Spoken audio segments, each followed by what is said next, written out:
नमस्कार, बहुत स्वागत है आप सभी का शख्सियत में। मैं हूं आपके साथ श्वेता मिश्रा अवस्थी। आज हमारे साथ बेहद खास मेहमान मौजूद हैं जो कि धौलपुर से आते हैं। जेल अधीक्षक रहे, अनऑफिशियली राजनीति से जुड़े रहे, जनसेवा करते रहे। जी हाँ, हम बात कर रहे हैं चंद्र प्रकाश शर्मा जी की। चंद्र प्रकाश जी, बहुत स्वागत है आपका शख्सियत में। धन्यवाद। चंद्र प्रकाश जी, शुरुआत करते हैं, सबसे पहले आपके सफर को जानना चाहेंगे। पढ़ाई अच्छी होना, इसके बाद जेल अधीक्षक के तौर पर जिस तरह की जिम्मेदारी आपने निभाई, हर कोई आपको जानता है, जनसेवा से भी आप जुड़े रहे। कैसे राजनीति में आने का ख्याल आया? मैं मूलतः धौलपुर एरिया का रहने वाला हूं और ग्रामीण पृष्ठभूमि से जुड़ा हुआ हूं। मेरी शिक्षा दीक्षा धौलपुर में हुई जी, और उसके बाद मेरा चयन राजस्थान जेल सेवा में हुआ।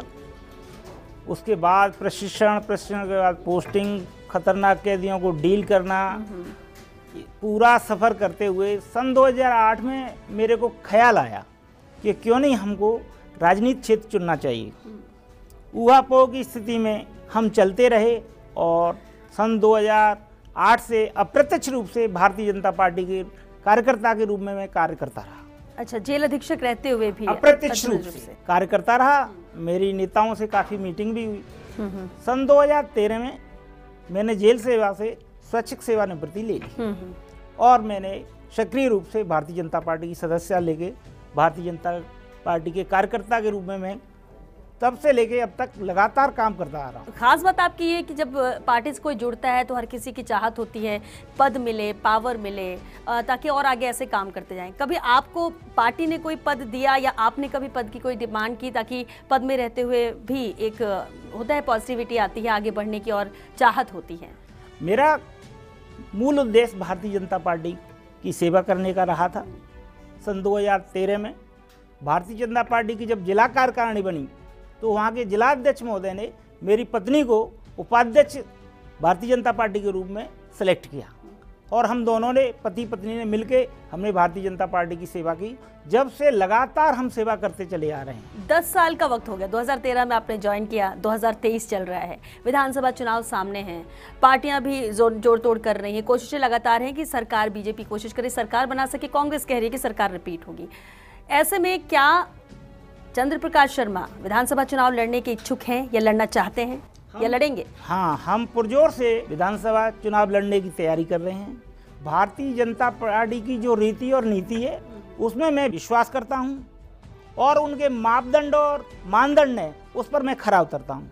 मैंने क्षेत्र में व्यक्तिगत रूप से सभी लोगों से, जातिगत, धर्मगत सब लोगों से चर्चा करके पूरा मेरा मानस बन गया है कि मैं भारतीय जनता पार्टी यदि मेरे को उम्मीदवार बनाती है तो मैं अच्छी तरीके से अपना प्रदर्शन करूंगा। क्योंकि धौलपुर से तो और भी लोग हैं जो लगातार चुनाव लड़ रहे हैं। आप पहली बार है कि आपने अपनी मंशा जाहिर की कि आप चुनाव लड़ना चाहते हैं। इससे पहले भी बहुत सारे लोग हैं और जब टिकट की बारी आती है कि किसे दिया जाए तो पार्टी के लिए भी और ऊपर लेवल के जो लोग हैं जिन पर जिम्मेदारी होती है चयन करने की उम्मीदवार, उनके लिए भी बड़ी मुश्किल हो जाती है जब 3-4 नाम सामने होते हैं। ऐसे में आप कितने कॉन्फिडेंट हैं कि पार्टी इस बार आपको टिकट दे देगी? मैंने मैडम बताया आपको कि जो भारतीय जनता पार्टी की रीति नीति है उसमें मैं विश्वास करता हूँ, उसके अनुरूप मैं काम कर रहा हूँ और जो मानदंड और मापदंड है उनके अनुरूप काम कर रहा हूँ। मुझे पूर्ण विश्वास है कि भारतीय जनता पार्टी का जो चयन बोर्ड होगा वो निश्चित रूप से मुझे भारतीय जनता पार्टी के संभावित उम्मीदवार के रूप में मेरा चयन करेगा। कि आप काम कर रहे हैं वैसे, इसलिए आपको इतने कॉन्फिडेंट है कि पार्टी के जो रीति नीति है, जो उनके मापदंड हैं, उस पर आप खरे उतरेंगे। लेकिन अगर पार्टी आपको टिकट नहीं देती, अगर पार्टी ने इस बार कहा कि सीपी शर्मा जी इस बार आप दूसरे कैंडिडेट को सपोर्ट कीजिए, या कुछ ऐसी स्थिति बनती है, क्योंकि कुछ भी हो सकता है, अभी तो लिस्ट आई नहीं है, तो सीपी शर्मा का निर्णय क्या होगा? पार्टी का जो निर्णय है वही हमारा अंतिम निर्णय होगा। पार्टी जिस भी कैंडिडेट को उम्मीदवार बनाएगी उसका संपूर्ण सहयोग किया जाएगा। उसके कदम से कदम मिला के, कंधे से कंधा मिला के भारतीय जनता पार्टी के खाते में जीत दिलाई जाएगी। अच्छा, आपने कहा कि 2008 में अचानक आपको लगा कि राजनीति में आना चाहिए और क्योंकि मोस्टली होता है कि जब आप अच्छी सर्विस में होते हो तो फिर वो खत्म होने के बाद या खत्म होते होते तक आपको लगता है कि राजनीति एक अच्छा जनसेवा का माध्यम है। लेकिन आपकी तो सर्विस भी थी, 2008 से ही आप अनऑफिशियली जुड़े, 2013 में आपने वीआरएस लिया। लेकिन राजनीति में आने के बाद 2013 से ही मान कर ले 10 सालों में धौलपुर में आपने क्या देखा? क्या चीजें हैं जो आपको लगती है कि तस्वीर बदलने की जरूरत है, जो जनप्रतिनिधि वहां के नहीं कर पाए? धौलपुर एक छोटा जिला है। छोटा जिले के साथ साथ मध्य प्रदेश और उत्तर प्रदेश की सीमा से सटा हुआ है। तो धौलपुर को जो सरकार से विकास कार्य मिलने हैं, जो एक विकास कार्य में धौलपुर जिले की भागीदारी होनी, हिस्सा होना चाहिए, वो धौलपुर को नहीं मिला। इससे मैं बहुत प्रभावित हुआ और मैंने आत्मचिंतन किया कि अपन को धौलपुर के विकास के लिए क्या करना चाहिए, क्यों नहीं हमको राजनीति में जाना चाहिए, ताकि धौलपुर की जनता को जो उनको लाभ मिलना है, जिससे वो वांछित हैं, वो लाभ दिलाना चाहिए। ये मेरा मूल उद्देश्य है। धौलपुर की जनता के लिए ऐसा काम किया जाए जो बेरोजगारी का आलम वहाँ खड़ा हुआ है उसको समाप्त किया जाए। दूसरा जो मैंने अभी आपको बताया कि बीच में एक 27 किलोमीटर का टुकड़ा है, आगरा बॉर्डर से ग्वालियर का एक जिला है मुरैना, 27 किलोमीटर का है। बहुत फर्टाइल इलाका है, इतना बढ़िया इलाका है, लेकिन वहाँ सड़क मार्ग, रेल मार्ग होते हुए कोई बड़ा उद्योग की स्थापना पिछले राजनेताओं ने नहीं कराई। यही मूल कारण रहा है कि धौलपुर को आज भी लोग पिछड़ा हुआ जिला मानते हैं। बेरोजगारी भी इसलिए बहुत ज्यादा है क्योंकि रोजगार नहीं मिल पा रहा, कोई उद्योग नहीं है। तो इतना बड़ा आलम है कि वहाँ का युवा अपराध से जुड़ रहा है। जब युवा को 10,000 रुपये 20,000 का भी कोई नौकरी नहीं मिलेगी तो क्या करेगा, भटकेगा। अच्छा, धौलपुर की जब नाम आता है तो तस्वीर बनती है या जो चर्चाएं होती कि धौलपुर एक दस्यु प्रभावित क्षेत्र है, जबकि वो तो एमपी यूपी बॉर्डर पे बीच में आते हैं। तो क्या वाकई में दस्यु प्रभावित क्षेत्र है या आसपास के हम ये माने कि जो बदमाश है, जिनको भागने का मौका मिलता है, उनके लिए शरणागत के तौर पर धौलपुर सबसे अहम हो जाता है? तो क्या इसलिए तस्वीर बदल रही है, इसलिए ये बदनाम हो रखा है एक तरह से कहा? बिल्कुल, आपने सही फरमाया है कि धौलपुर मध्य प्रदेश उत्तर प्रदेश के बीच का हिस्सा है। सामान्य रूप से धौलपुर का कोई बदमाश नहीं मिलेगा। वहाँ जो बदमाश हैं, जो दस्यु के रूप में वहाँ शरण लेते हैं, वो ही काम करते हैं और धौलपुर को बदनाम किया जाता है। धौलपुर का कोई भी आदमी अपराधी नहीं है जो बाहर से सपोर्ट मिलता है, या जैसे मध्य प्रदेश में क्राइम किया और पड़ोसी राज्य होने के कारण जो रिवाइंस है चंबल के भर गए हैं, बीहड़ बोलते हैं जिसको वहाँ की बात, तो वहाँ शरणागत हो जाते हैं। अच्छी शरणार्थी बनी हुई है और वहाँ के गरीब लोगों पे, किसानों पे, मजदूरों पे, ग्रामीण लोगों को धमका के वहाँ अपना कारोबार चलाते हैं वो लोग। लेकिन इस ओर क्या वहाँ के जनप्रतिनिधियों ने कभी ध्यान नहीं दिया कि इस चीज़ों से धौलपुर के लोगों को मुक्ति मिल सके? ध्यान देना चाहिए, लेकिन निजी स्वार्थों बस वहाँ के राजनेताओं ने ध्यान नहीं दिया। कुछ राजनीति में ऐसे अनसुलझे पहलू हैं जिनको आप भी जानते हैं, मैं यहाँ कहना नहीं चाहता। प्रत्यक्ष रूप से लाभ लेने के लिए उनको उस दस्यु प्रभावित क्षेत्र पर ऐसा नियंत्रण नहीं कराया गया ताकि धौलपुर का नाम बदनामी से बच सके।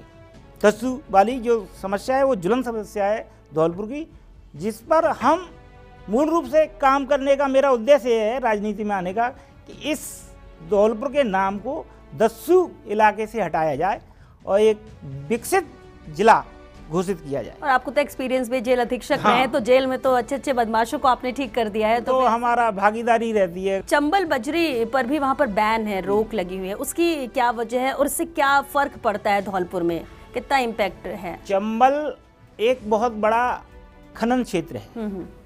सर्वोच्च न्यायालय ने एक नोटिफिकेशन जारी किया था कि किस किस इलाके से आप खनन नहीं कर सकते। तो एक या तो ये कहिए कि राजनीतिक उदासी रही धौलपुर के नेताओं की। जो नोटिफिकेशन हुआ वो दोषपूर्ण हुआ, उसमें मध्य प्रदेश को फ्री कर दिया, उत्तर प्रदेश को फ्री कर दिया। जो करीब 75% जो हिस्सा है चंबल जहाँ से बहती है उसको क्रोकोडाइल का प्रजनन केंद्र मान लिया, और प्रजनन केंद्र मानने से माइनिंग नहीं होती है। पड़ोसी राज्य में वहाँ पट्टे काट दिए गए हैं, वैध पट्टे हैं, माइनिंग होती है। यहाँ जब ये लोग माइनिंग करने जाते हैं तो अवैध होती है तो ट्रैक्टरों में भर के लाते हैं, फिर बड़े स्पीड से जाते हैं, रोजाना 1-2 आदमी मारा जाता है। लेकिन किसी भी राजनेता ने इस पर ध्यान नहीं दिया कि इसका नोटिफिकेशन को चुनौती दी जाए और नए सिरे से मध्य प्रदेश के पैटर्न पे पिया खनन के पट्टे बनवाए जाएं ताकि आम आदमी को राहत मिले।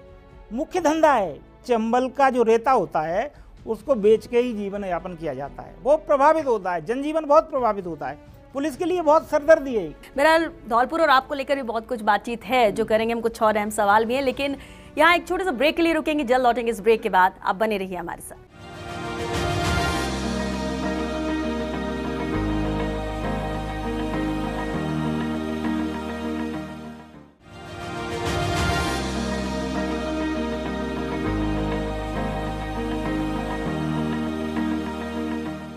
ब्रेक के बाद एक बार फिर आप सभी का बहुत स्वागत है। शख्सियत में चंद्र प्रकाश शर्मा जी लगातार हमारे साथ बने हुए हैं। चंद्र प्रकाश जी, एक बार फिर आपका बहुत स्वागत है। ब्रेक पे जाने से पहले भी हम बात कर रहे थे धौलपुर को लेकर कि कौन कौन सी समस्याओं से धौलपुर घिरा हुआ है जिसका समाधान चाहते हैं। आपने बहुत सारी समस्याओं का जिक्र भी किया। अगर आप चुनाव लड़ते हैं और आप चुनाव जीतते हैं, आपकी प्रायोरिटी में कौन सी 2 चीज़ें हैं जो रहेंगी धौलपुर की तस्वीर जो बदल सके? मेरी प्राथमिकता धौलपुर जिले को एक उद्योग नगरी के रूप में तब्दील करने की रहेगी। और मैं अगर सक्षम रहा, पब्लिक ने मेरा साथ दिया, पार्टी ने मेरे को प्रत्याशी बनाया, तो मेरा मुख्य मुद्दा होगा कि धौलपुर जिले को टैक्स फ्री घोषित किया जाए। और टैक्स फ्री पूर्णतः नहीं हो तो टैक्स में रियायत दिया जाए, जिससे बाहर के लोगों को उद्योग लगाने का मौका मिले। अभी भी तो उद्योग हैं धौलपुर में या बिल्कुल भी नहीं? उद्योग हैं, लेकिन जो उद्योग जिस गति से चलने चाहिए, ये टैक्स की मार की वजह से नहीं हो पाता है। टैक्स की मार से वो सर्वाइव नहीं हो पाती हैं, चल नहीं पाते हैं, और 4 साल, 6 साल, 8 साल, 10 साल में वो एक तरीके से विलोपित हो जाती हैं। अच्छा, यहाँ की जनता जब चुनाव होती है तो अपना जनप्रतिनिधि चुनती है, लेकिन जो समस्या हमें जानकारी मिली कि बेरोजगारी है, अच्छे स्कूल वहाँ पर नहीं है, सड़कें ठीक नहीं है, पीने के पानी के लिए लोग समस्या है, ये बहुत ही बेसिक नीड है जो आम जन की है। इसे भी जनप्रतिनिधि नहीं दूर कर पाए, इसकी क्या वजह? इसके बावजूद भी जनता वोट देती है और प्रतिनिधि को चुनकर भेजती है सिर्फ उम्मीद से। वहाँ एक अलग ही मामला है। वहाँ लोग जनरली जातिगत वोट बहुत करता है। जिस दिन वहाँ की जनता विकास कार्य को आधार मान लेगी, तो निश्चित रूप से ये जो विकास की समस्याएं हैं, जो अवरुद्ध हो रही हैं, वो निश्चित रूप से हट जाएंगी और एक विकास का नया आयाम स्थापित हो जाएगा। लेकिन भारतीय जनता पार्टी किस कैंडिडेट को लाती है और वहाँ की जनता किस कैंडिडेट में विश्वास करती है? देखिए, ये तो मजबूरी भी हो जाती है कि लाख बातें विकास की जाती है, हर कोई करता है कि विकास होना चाहिए, लेकिन जब टिकट देने की बात आती है तो ये देखा जाता है कि वोटर्स कौन किस समाज का है, कितने ज़्यादा वोटर्स किस समाज के हैं, किस कैंडिडेट को देने से हमें फ़ायदा मिल सकता है या वो विनिंग कैंडिडेट होगा। आपको नहीं लगता कि जनता भी ये सोचती है और टिकट देने वाले भी ये ज़्यादा सोचते हैं कि जातिगत जो समीकरण बनाए जाते हैं? आपको नहीं लगता कि ये चीज़ें ही फोकस की जाती हैं एट द एंड, और इसलिए कई बार समीकरण बिगड़ भी जाते हैं, गलत कैंडिडेट का चयन हो जाता है कई बार? बिल्कुल, आपने सही कहा है। इस तरीके होता है। हर पार्टी की आजकल एक ही रीति हो गई है, जिताऊ और टिकाऊ। हमें वो उम्मीदवार चाहिए। हम ऐसी ही कोशिश कर रहे हैं कि उनके अनुरूप हमको खरा उतरना चाहिए। टिकाऊ भी रहना है हमको और जिताऊ भी रहना है, जब तो पार्टी हमारे ऊपर विचार करेगी। पार्टी के लिए तो आप 10 साल से काम कर ही रहे हैं, लेकिन जनता के बीच में इन 10 सालों में आपकी मौजूदगी कितनी रही? मेरी बहुत बड़ी मौजूदगी है। मैंने हर लोगों को मोबाइल पे सुविधा दी है। मेरा एक नारा था 24 घंटे 365 सेवा करने का। 24 घंटे मैं काम करता हूँ, 365 दिन काम करता हूँ, और मोबाइल पर ही समस्या को सुनता हूँ और मोबाइल पर ही समस्या का निदान करता हूँ। ये मेरा नारा था जो आज तक जिंदा है और चल रहा है। तो लोग आपसे उसी द्वारा जुड़े हुए हैं? मैं किसी को पार्टी कार्यालय या खुद के कार्यालय में जनता को नहीं बुलाता हूँ। मैं खुद जनता के पास जाता हूँ, घर घर जाता हूँ, पूछता हूँ, कैंप लगाता हूँ कि भाई क्या समस्या है, वहीं उसका निदान करता हूँ। 24 घंटे में मैं रिजल्ट देने के लिए ओरिएंटेड रहता हूँ। पार्टी से जुड़ना, राजनीति में आने का फैसला आपने लिया क्योंकि आपको अचानक ऐसा लगा कि आना चाहिए, सेवा, जनसेवा का माध्यम एक ये है। 2013 में आपने जब VRS लिया और उसके बाद आप ऑफिशियली रूप से जुड़ गए पार्टी से।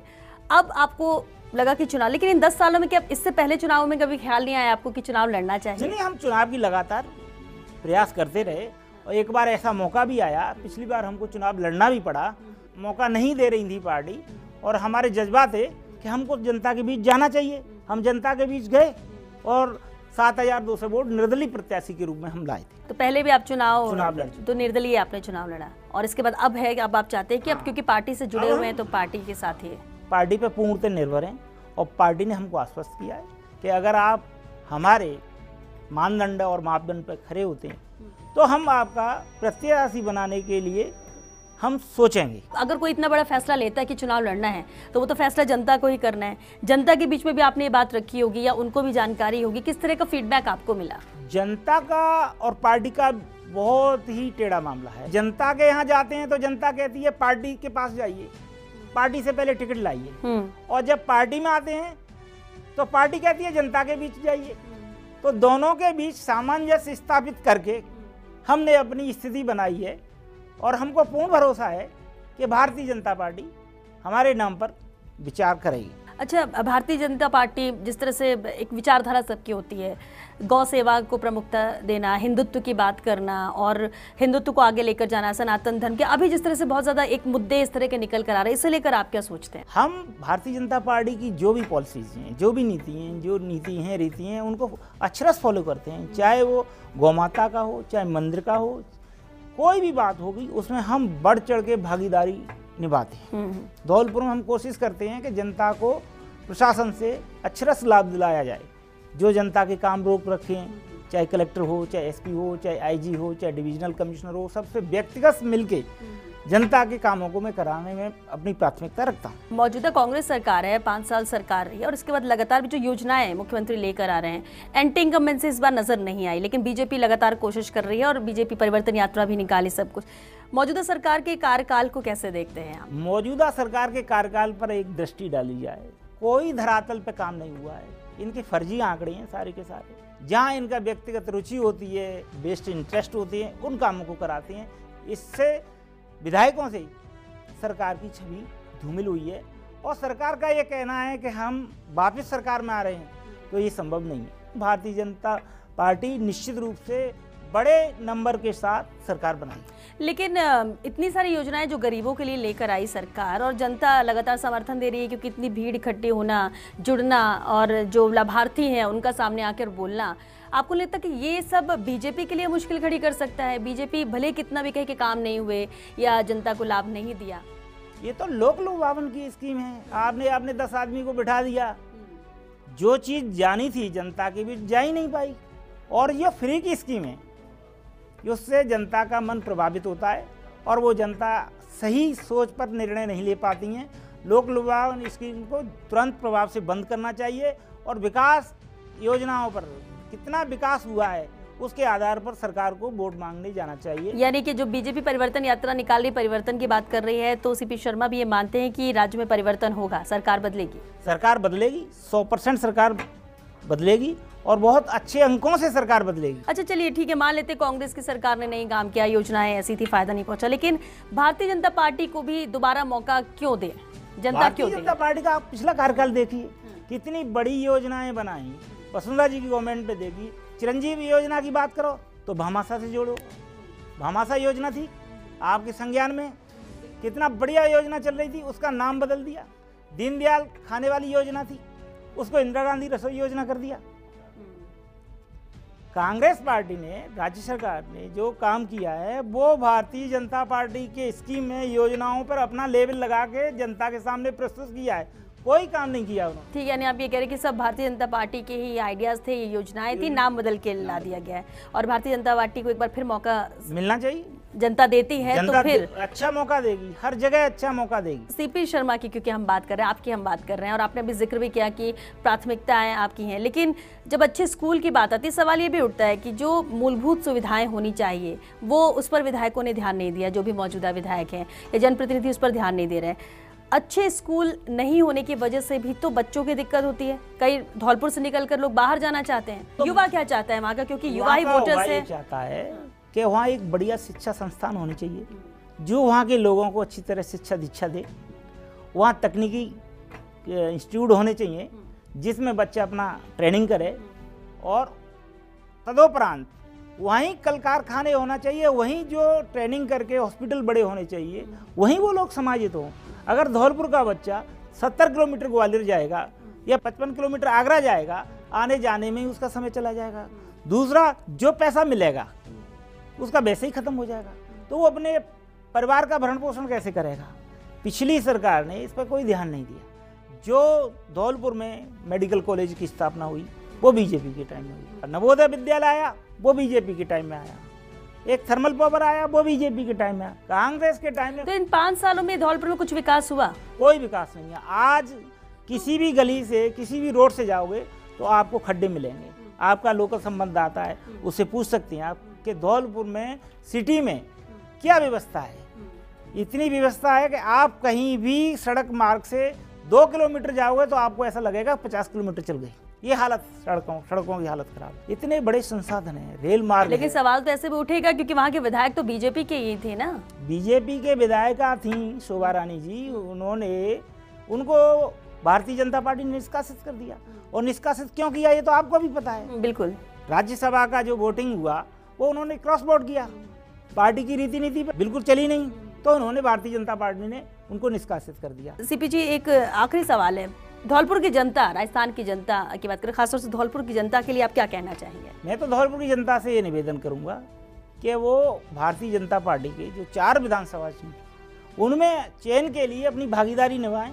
सर्वे रिपोर्ट में स्पष्ट रूप से बोलें कि हमको जो ये नॉर्म्स हैं इनको पूरा करेगा वो कैंडिडेट चाहिए, जो जनता का काम करेगा वही जनता पे राज करेगा। ये कंसेप्ट अगर पब्लिक के अंदर आ गई तो भारतीय जनता पार्टी उसी आदमी को जोगी जो इसके अनुरूप खरा उतरेगा। और इसके बाद जनता के भरोसे पर वो कैंडिडेट भी खरा उतरेगा जो वादे किए जा रहे हैं, जो धौलपुर के विकास की बात की जा रही है। अगर आपको मौका मिलता है तो तस्वीर इस बार धौलपुर की बदलेगी। हम तो बिना पोर्टफोलियो के भी काम करते हैं सरकार का। जनप्रतिनिधि जनता चुनकर भेजती है तो उनकी उम्मीदें बढ़ जाती हैं, उनको लगता है कि हमने भेजा है तो ये कैंडिडेट काम करेगा, काम करना चाहिए उसको। और जब नहीं करता है तब तो फिर फेंक देना चाहिए, निकाल देना चाहिए। हम जनता के बीच यही बात रखेंगे, भाई अगर आपका कैंडिडेट आपके अनुरूप, सरकार के अनुरूप, पार्टी के अनुरूप काम करता है तो उसको सर्वग्राही रखिए, अन्यथा उसको दोबारा आने का मौका ही मत दीजिए। कोई भी आदमी रिपीट नहीं होना चाहिए। अगर वो काम नहीं करता है तो उसको चांस दोबारा देना ही नहीं चाहिए। तो अगर मौका चंद्र प्रकाश जी को मिलता है तो इस बार धौलपुर की तस्वीर बदलेगी, जनता आश्वस्त हो जाए। बिल्कुल। चुनाव है, हर किसी को हक है कि वो अपनी दावेदारी पेश कर सके। टिकट मिलना ना मिलना वो अलग बात है, लेकिन अगर मौका मिलता है तो कोई भी कैंडिडेट हो जो वादे किए उसे पूरा करना चाहिए जीतने के बाद। बहुत शुक्रिया आपका इस शो में आने के लिए। और चलिए इसी के साथ शख्सियत में आज के लिए बस इतना ही। नमस्कार।